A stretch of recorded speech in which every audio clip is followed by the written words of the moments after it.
So good morning guys. तो चलिए start करते हैं आज के यानी कि 12 फरवरी के इंपॉर्टेंट करंट अफेयर्स को। तो इस प्रश्न में पूछ रहे हैं, अभी भारत ने लिम्फेटिक फाइलेरियासिस को कब तक खत्म करने का लक्ष्य रखा है? तो आंसर होगा 2027 तक। एक्चुअली में हमारे जो हेल्थ मिनिस्टर है, स्वास्थ्य मंत्री हैं जेपी नड्डा जी, अभी उन्होंने कहा कि केंद्र सरकार का लक्ष्य है 2027 तक देश में लिम्फेटिक फाइलेरियासिस बीमारी को खत्म करना। ये जो लिम्फेटिक फाइलेरियासिस बीमारी है, इसको एलिफेंटियासिस या हाथी पांव रोग के नाम से भी आप जानते हो। और अभी हमारे हेल्थ मिनिस्टर ने ही अभी 10 फरवरी को 13 राज्यों में इसके उन्मूलन के लिए, इसके खात्मे के लिए भी राष्ट्रीय सार्वजनिक औषधि वितरण अभियान शुरू किया है। इस अभियान में घर घर जाकर के लोगों को दवा दी जाती है। कौन सी दवा? तो इसमें आइवरमेक्टिन, डाइथाइल कार्बामाजिन साइट्रेट और एल्बेंडाजोल की एक खुराक दी जाती है। और इस रोग की बात करें एलिफेंटियासिस की, तो आपने देखा होगा जो 9th 10th की बुक्स आती थी साइंस में, वहाँ पे भी इस बीमारी का जिक्र था। तो फोटो वगैरह आपने देखे होंगे, तो एक जो पाँव होता है वो हाथी की तरह सूज जाता है, एकदम मोटा सा हो जाता है सूज करके। तो इस तरह की बीमारी होती है और ये रोग नेमाटोड या इंग्लिश में आप बोलोगे तो राउंड वॉर्म परजीवी के कारण होता है। तो याद रखना, इसे खत्म करने का हमारा लक्ष्य कब का है? 2027 का है। अच्छा, आज मैं आपको इसी तरह से कुछ और हमारे जो टारगेट है, हमारी सरकार के कुछ टारगेट है, वो मैं आपको रिवाइज करवाता हूँ। जैसे कि याद रखना, केंद्र सरकार ने 2024 तक कितने मिलियन टन घरेलू इस्पात उत्पादन का लक्ष्य रखा? तो 500 मिलियन टन। सुप्रीम कोर्ट ने राजस्थान में किस वर्ष तक बाल विवाह उन्मूलन का लक्ष्य रखा? 2030 तक। हमारा एनीमिया उन्मूलन का लक्ष्य है 2047। टीबी उन्मूलन का लक्ष्य 2025 है। मलेरिया उन्मूलन का लक्ष्य, उन्मूलन यानी कि उसे खत्म करने का, तो मलेरिया का है 2030 का। हमारा ऊर्जा स्वतंत्र बनने का लक्ष्य है 2047। नेट कार्बन जीरो उत्सर्जन का हमारा लक्ष्य है 2070 का। चंद्रमा पर भारतीय अंतरिक्ष यात्री उतारने का हमारा लक्ष्य 2040 है। हमारा खुद का अंतरिक्ष स्टेशन बनाने का हमारा लक्ष्य 2035 है।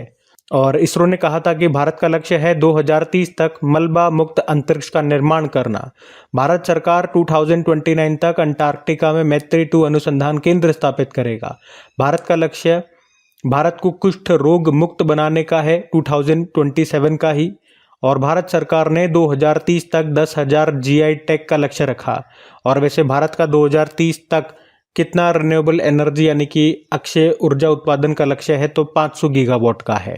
ठीक है, तो ये इतने सारे हमारे कुछ टारगेट हैं, लक्ष्य हैं, तो ये आपको ध्यान होने चाहिए सारे। और अभी एक टारगेट हमने बढ़ा दिया, जल जीवन मिशन, जो 2019 में शुरू हुआ था, जिसका लक्ष्य था 2024 तक हर घर में नल कनेक्शन करना। तो वो टारगेट तो पूरा हुआ नहीं, तो अभी उसे बढ़ा दिया, 2028 तक कर दिया। ये पॉइंट इसमें और जोड़ लेना। ठीक है, अगला प्रश्न। फिर अगले में पूछ रहे हैं, अभी हाल ही में जारी global LEED green building 2024 ranking में भारत की रैंक क्या है? तो आंसर होगा 3रे स्थान पर है भारत। तो global LEED green building ranking 2024 की हम बात कर रहे हैं, जिसकी शुरुआत हुई थी सन 2000 में। और ये ranking US green building council के द्वारा जारी की जाती है।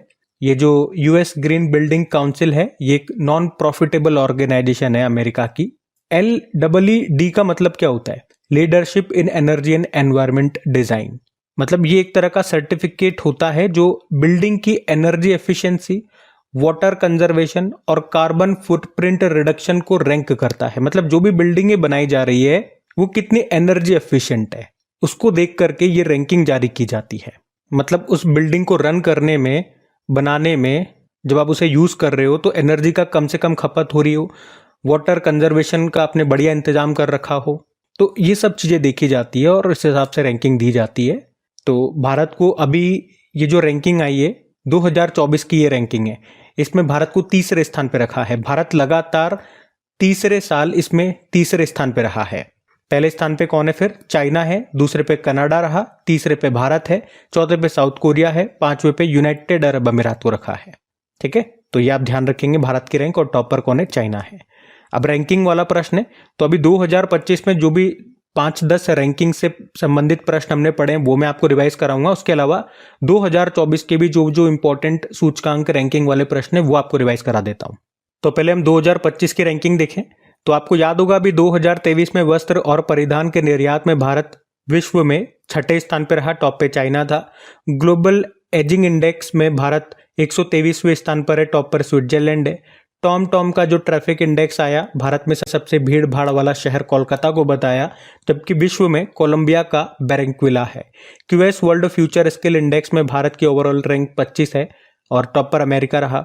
कॉफी उत्पादन के मामले में भारत विश्व में 7वें स्थान पर है, भारत में टॉप पर कर्नाटक है और विश्व में टॉप पर ब्राजील है।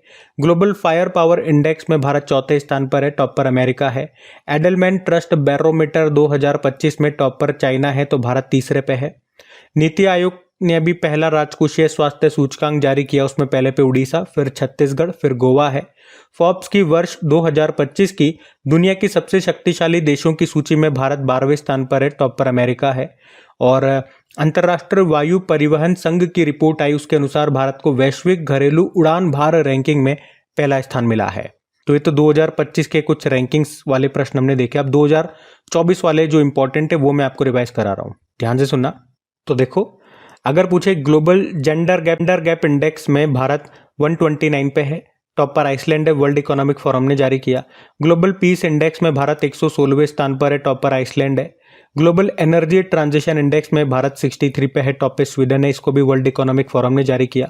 वर्ल्ड इन्वेस्टमेंट रिपोर्ट में भारत 15वें स्थान पर है, टॉप पर अमेरिका है, अंकटाड ने जारी किया। सस्टेनेबल डेवलपमेंट रिपोर्ट में भारत 109वें स्थान पर है, टॉप पर फिनलैंड है। नीति आयोग के sustainable development goal India index में भारत का स्कोर 71 है और टॉप पर केरल और उत्तराखंड था। ग्लोबल लिवेबिलिटी इंडेक्स में ऑस्ट्रिया की कैपिटल वियना टॉप पर है, इकोनॉमिस्ट इंटेलिजेंस यूनिट ने जारी किया। प्राइम ग्लोबल सिटीज इंडेक्स में पहले पे मनीला, फिर मुंबई, फिर दिल्ली रहा। सकल पर्यावरण उत्पादन सूचकांक लॉन्च करने वाला पहला राज्य उत्तराखंड है। राज्य खाद्य सुरक्षा सूचकांक स्टेट फूड सिक्योरिटी इंडेक्स में टॉप पर केरल रहा। उसके अलावा वैश्विक नवाचार सूचकांक इनोवेशन इंडेक्स में 39 पे भारत है, टॉप पर स्विट्जरलैंड है।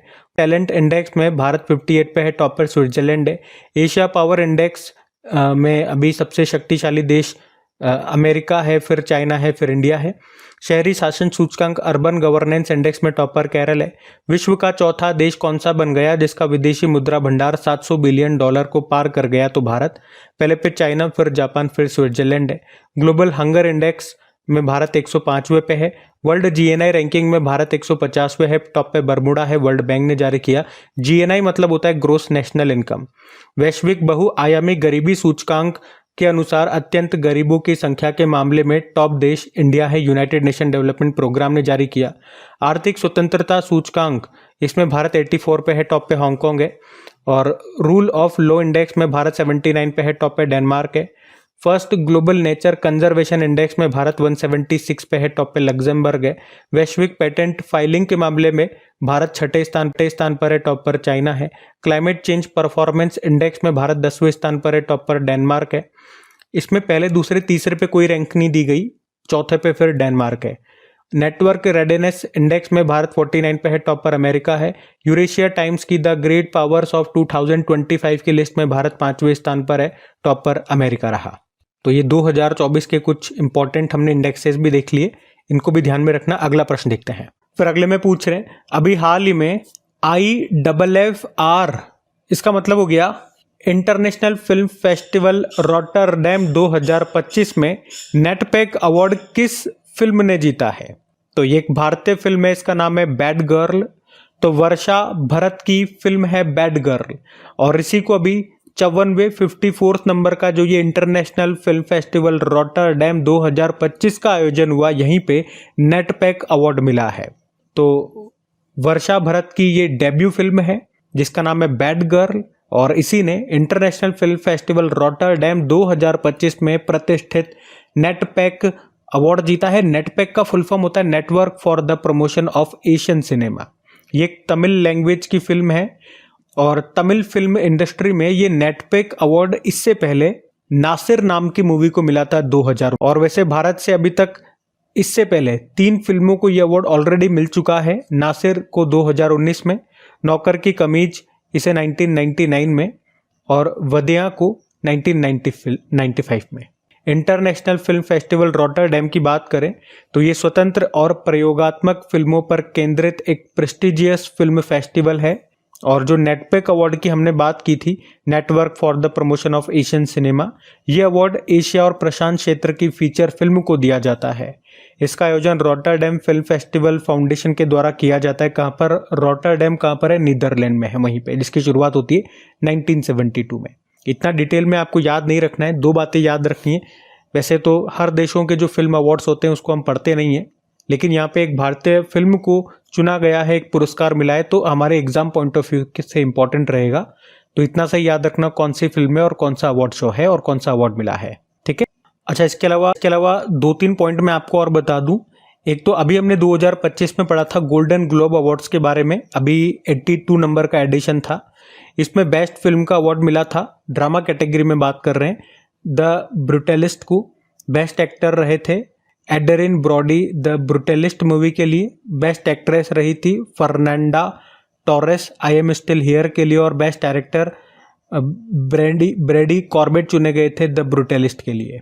और इसके अलावा इन्हीं गोल्डन ग्लोब अवार्ड्स में भारत की तरफ से पायल कपाड़िया की film all we imagine as a light को 2 कैटेगरी में नॉमिनेट किया गया था, पर पुरस्कार मिला नहीं इनको। उसके अलावा अभी एक और इसी तरह का अवार्ड हमने पढ़ा था, भारतीय मूल के अमेरिकी संगीतकार हैं चंद्रिका टंडन। अभी 67 नंबर के ग्रैमी अवार्ड्स में उनकी एल्बम है त्रिवेणी, उसके लिए इन्होंने अपना पहला ग्रैमी पुरस्कार जीता था।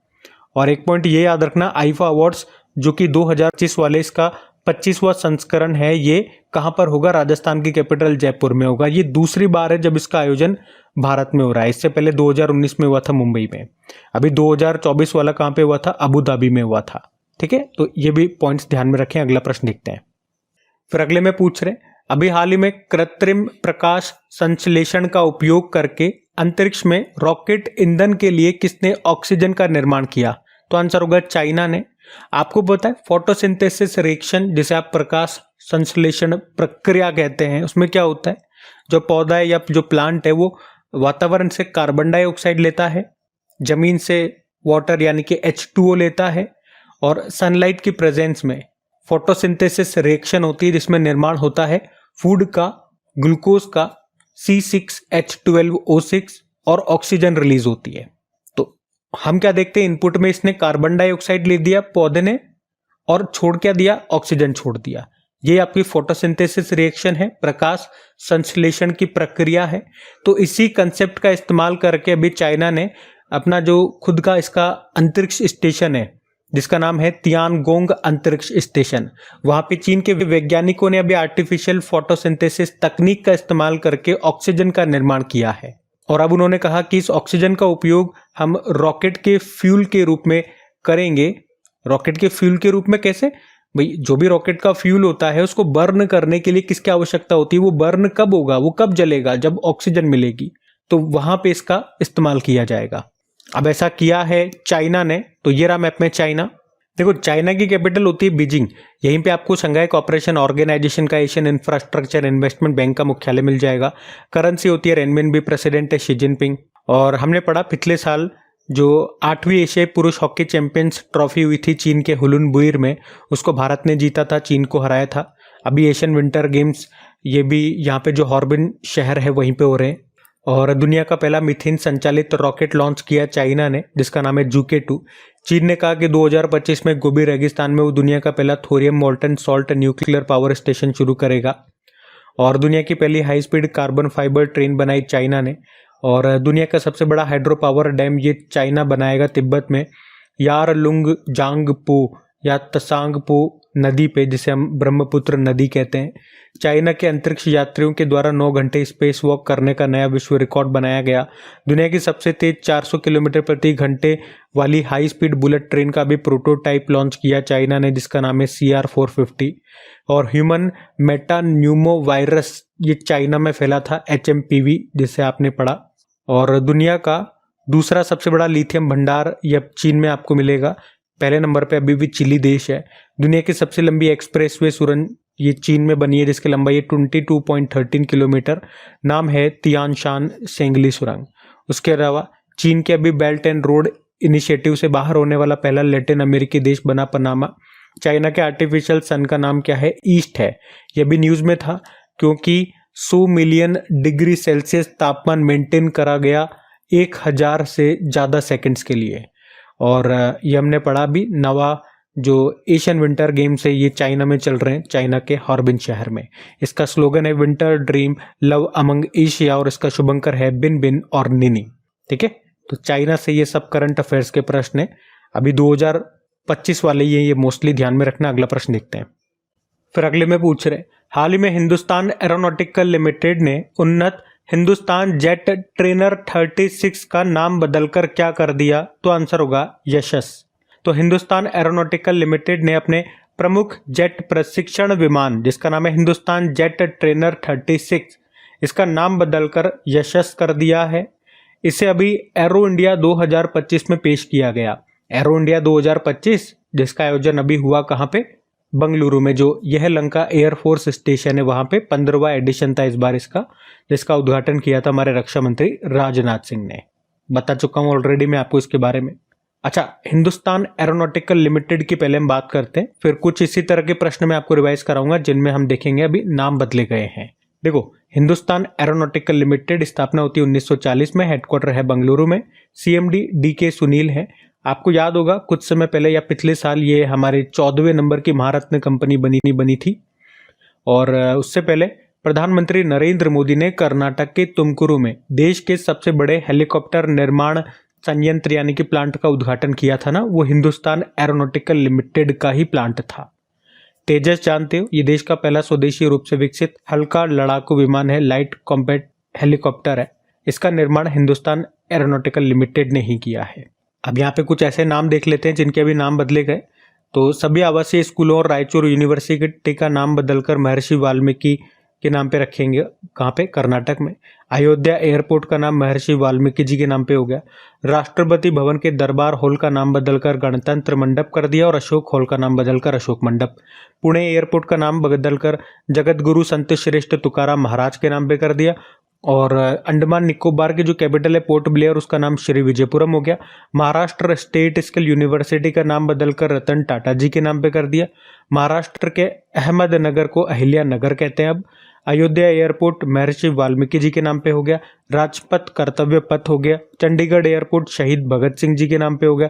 लद्दाख में काकसर ब्रिज का नाम कैप्टन अमित भारद्वाज सेतु कर दिया। केंद्रीय तंबाकू अनुसंधान संस्थान सेंट्रल टोबैको रिसर्च इंस्टीट्यूट, इसका नाम national institute for research on commercial agriculture हो गया। उसके अलावा अभी जोमेटो ने अपना नाम बदल के एटर्नल कर लिया और कोलकाता के फोर्ट विलियम का नाम बदलकर विजय दुर्ग कर दिया गया। ठीक है, तो अभी हाल ही में जिन भी चीजों के नाम बदले गए वो हमने रिवाइज कर लिए, ध्यान में रखना। अगला प्रश्न देखते हैं। फिर अगले में पूछ रहे, अभी हाल ही में विज्ञान में महिलाओं और लड़कियों का अंतर्राष्ट्रीय दिवस कब मनाया गया? तो आंसर होगा 11 फरवरी को। तो हर साल 11 फरवरी को international day of women and girls in science के रूप में मनाया जाता है। मनाने का उद्देश्य साइंस, टेक्नोलॉजी, इंजीनियरिंग और गणित में महिलाओं और लड़कियों की महत्वपूर्ण उपलब्धियों और योगदान को मान्यता देना। इस साल ये इस दिवस का 10वां संस्करण है। थीम भी है विज्ञान में महिलाओं और लड़कियों के करियर की खोज, विज्ञान में उनकी आवाज। चलो एक प्रश्न अब मैं आपसे पूछता हूँ। बहुत सी बार हम लोग जेंडर इक्वलिटी की बात करते हैं, लैंगिक समानता की बात करते हैं। तो आपके लिए ये प्रश्न रहेगा कि हमारे जो सस्टेनेबल डेवलपमेंट गोल्स हैं, सतत विकास लक्ष्य हैं, कितने हैं? 17 हैं 2030 तक पूरे करने।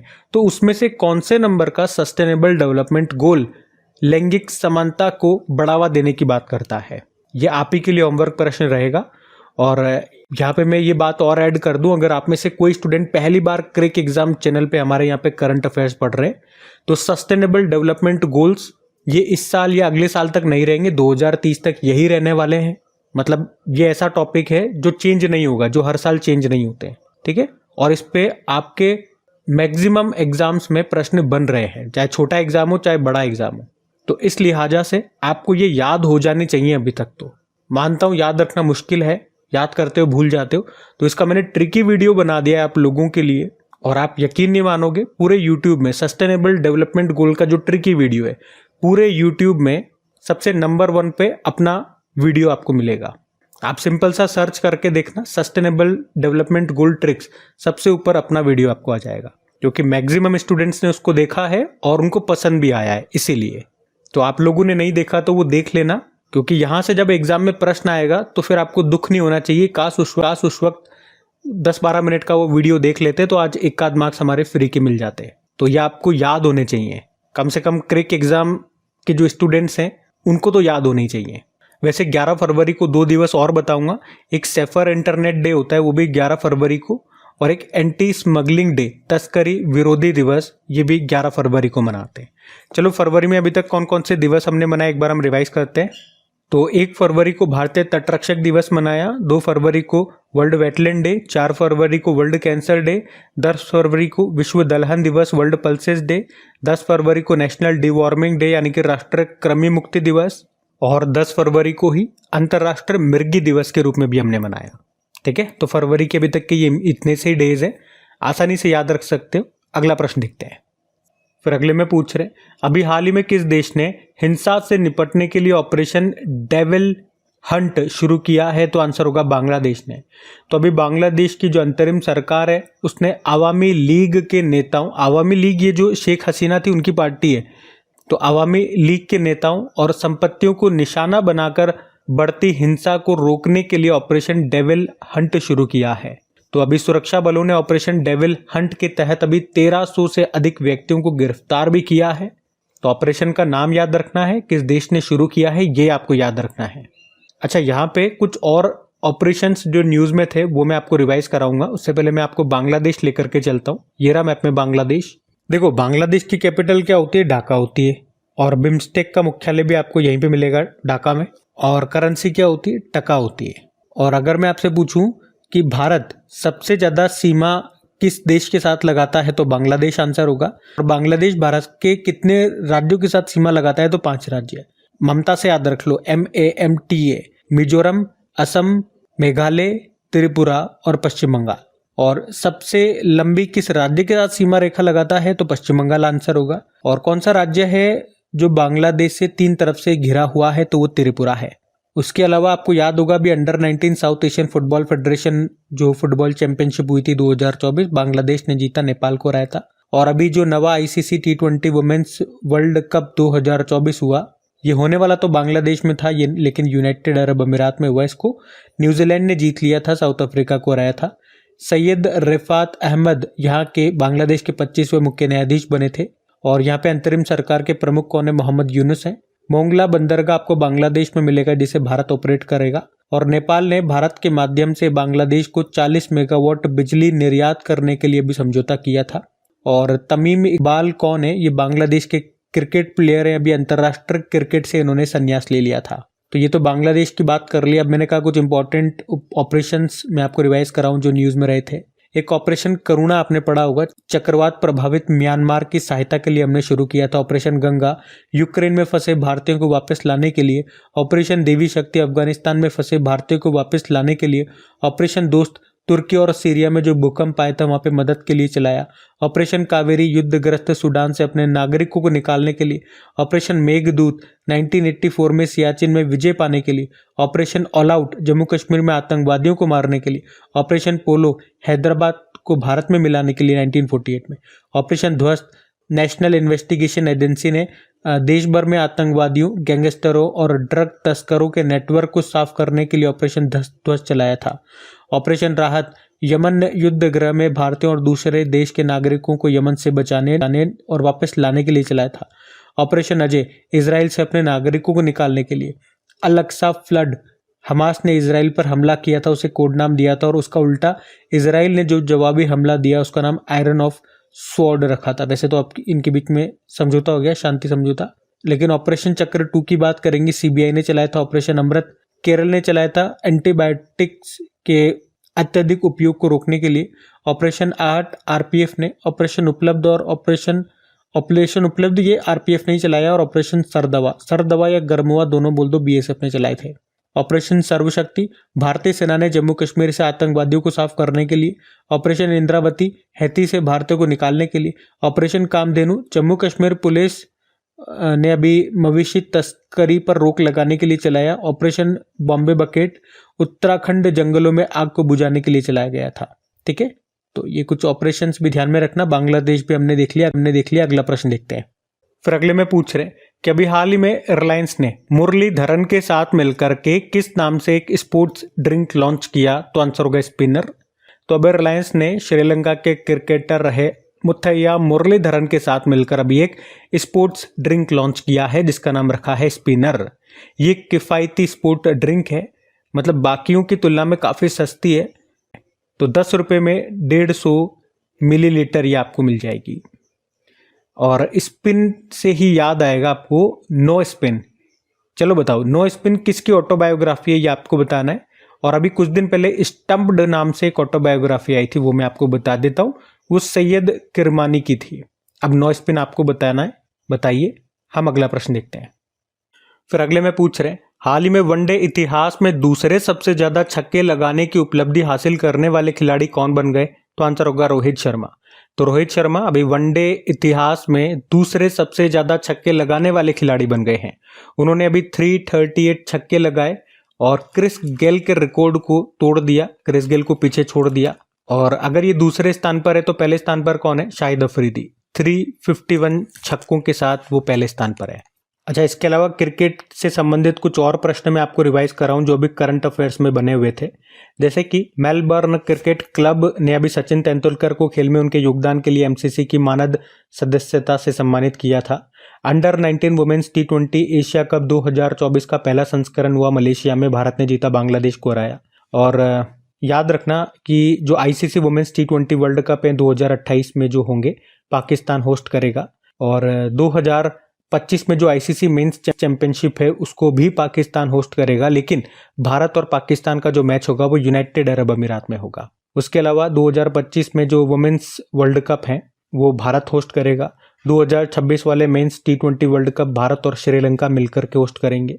अभी सबसे तेज 200 टेस्ट विकेट लेने वाले भारतीय गेंदबाज बने थे कौन? जसप्रीत बुमराह। सबसे तेज 44 टेस्ट मैचों में इन्होंने ये कारनामा किया। बीसीसीआई के सचिव बन गए देवजीत सेकिया। ईरा जादव का नाम सुना था आपने, मात्र 14 साल की हैं ये और अभी अंडर 19 क्रिकेट में 13 शतक बनाने वाली पहली भारतीय क्रिकेटर बनी। स्मृति मंदाना के भी 2-3 रिकॉर्ड अभी हमने पढ़े, जैसे कि वनडे इंटरनेशनल में सबसे तेज 4000 रन बनाने वाली पहली भारतीय महिला बनी। और एक कैलेंडर ईयर पिछला जो साल था 2024 का, उसमें सबसे ज्यादा कितने 4 शतक लगाने वाली दुनिया की पहली महिला क्रिकेटर बनी वो। और स्मृति मंदाना ने ही सबसे तेज वनडे शतक का नया रिकॉर्ड भी बनाया, मात्र 70 गेंदों में लगा दिया शतक तक। ठीक है, तो क्रिकेट से संबंधित ये अभी कुछ प्रश्न हमने पढ़े, वो हमने यार और रिवाइज कर लिए, ध्यान में रखना। अगला प्रश्न देखते हैं।